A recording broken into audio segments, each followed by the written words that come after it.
So what's up mga ka-farming, mga ka-DIYer. Video natin ngayon, update ko lang yung about sa goat farming natin dito. And update ko kayo dun sa tinanim natin na forage para sa ating mga alagang kambing. So ngayon, ito na yung maramais na tinanim ko. Ito yung update ko. Nilagyan ko nito. Ito yung kulungan ng rabbit dati, hindi ko naman na ginagamit. So ito yung ginawa kong depensa dito sa maramais natin kasi ang daming manok tsaka bibi dito, guys. Yung unang batch or pangalawang batch ng mga tinanim ko rito, walang nagsipaglaki, guys. Last month pa yon, lagi nilang kinakain. So walang walang ganito na cover. So kailangan mataas yung cover niya, guys, kasi alam ng mga manok kung saan mo tinanim tsaka mga bibi kinakain nila. Kasi masarap din tong na to para sa mga livestock katulad ng bibi tsaka manok. So ginawa natin, talagang kinover natin. So ganyan, screen siya, open naman siya para pag tumubo siya is ayan, nakakatubo siya ng maganda kasi nga butas-butas ng screen natin. So 1 inch by 1 inch yan. Ito dito naman sa kabila, ayan yung sunod pa natin 1 week old na yata to, guys, nung simula nung tinanim ko. Ayan, so medyo maganda na rin naman. Ayan, medyo papagandahin na lang natin yung quality ng lupa. Ayan, parang sandy kasi siya. So nilalagyan natin ng goat manure, rabbit manure para bilang fertilizer nila, organic fertilizer. So ito yung mga next batch na ko, na itong itanim. Ayan, guys. So sana, kaya lang ito, guys, na kaykay ng manok uli. Hindi ko, ang problema, hindi ko nalagyan ng pabigat sa taas. Ayun, makaykay nila. So lagyan natin sa loob. Alam ng mga manok, guys, kung saan mo tinanim yung mga buto. Yun yung nakakabwisit. So ayan, ayusin muna natin kasi meron na nga sa labas. Sayang din yan, guys. Ayan. So ayan, nakikita nyo medyo malalaki na. Ayan, guys, yung batch na yan. So ito is parang 3 days old. Mabilis naman siyang tumubo. Ito mga 1 week old na yata yan. Tapos meron pa tayo dito isang batch naman. Ayan, guys. So kung nakikita nyo dyan sa loob, ayun, tumutubo na sila. Ayan, yan. So may pa rito. Sana makasurvive to, guys. Yan, nasa labas na sigurado kukunin siya ng tutukain to ng manok. So hindi natin na-expect na mabubuhay ito nandito sa labas.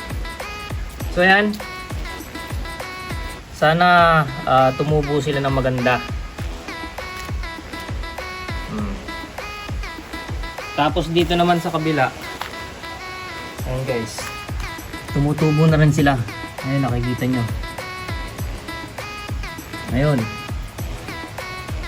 So ito yung ginagawa natin dito sa ating bilang project natin, forage para sa ating mga goat. So ayun, makikita nyo, isang bakanting lote ito, guys, maliit lang. So ayan, pa letter L siya. Ayan. Tapos dito naman, dito sa gilid nilagyan natin, and dito naman sa ating likod din sa gilid. And meron pa tayong ibang project na ginawa rito bilang paghahanda sa natin. So itong maliit na na to, so ni-utilize natin itong area natin. So gagawin natin lahat ng paraan para makapag-produce tayo ng forage or pakain sa ating mga alagang kambing. So kahit maliit yung so ginagawa natin is nilalagyan natin ng, ayan, nagtatanim tayo kakawate, may ipil-ipil din dyan, guys. Ayan, medyo malaki na, mulberry, tapos kakawate ulit. Dito naglagay din tayo ng maramais. Meron tayong Madre de Agua. So ito rin is kinaykay ng manok, galing yan doon. So nakita ko is nabungkal na siya. Buti na lang nabuhay pa. Ayan, nung tinanim natin dito. Ito yung small area, isa pang small area yan. Maganda sana kung matanim na natin ng maramais yan, kaya lang mahirap kapag walang walang cover yung maramais natin. Ang daming manok guys, pati bibi. Bibi talagang pudpud, walang matitira. Tapos dito naman sa kabilang area na to, ayan yung may bakod na yan. So tinamnan na rin natin yan. Meron niyang ipil-ipil, kakawate, ayan. May kakawate dyan. So halo-halo. Tapos nilagyan din natin ng ito. Maramais din yan guys. Tapos katatanim lang natin ngayon is isa ilalim niyan merong maramais. So tingnan natin kung ano yung magiging outcome niyan. Sana hindi sirain ng ating mga manok, pero nilagyan na natin ng depensang ganyan. Kapag tumubo na siya, lalagyan ko naman uli, tataasan ko naman ng, papatungan ko uli ng cover para pag mataas na siya is pataas siya ng pataas yung cover natin. Ito is hindi ko na siguro lalagyan ng cover yan kasi nga screen naman siya, kaya natin tububo. Tumaas ng tumaas. Ayun, itong maliit na area na to. Ayun guys. So yung area natin dito is ni-utilize natin para magamit natin and makapag-produce tayo ng forages dito sa area natin. Actually, marami naman ditong mga leaves, mga pakain. Tulad niyan, mangga, langka, santol, kawayan. Ay nga, mulberry, mahogany meron din. Pero at least iba pa rin yung yung talagang sure na high protein plants katulad ng ipil-ipil. Ayun oh, tumutubo na sila. Ipil-ipil, kakawate, Madre de Agua. And ayun, yun lang guys.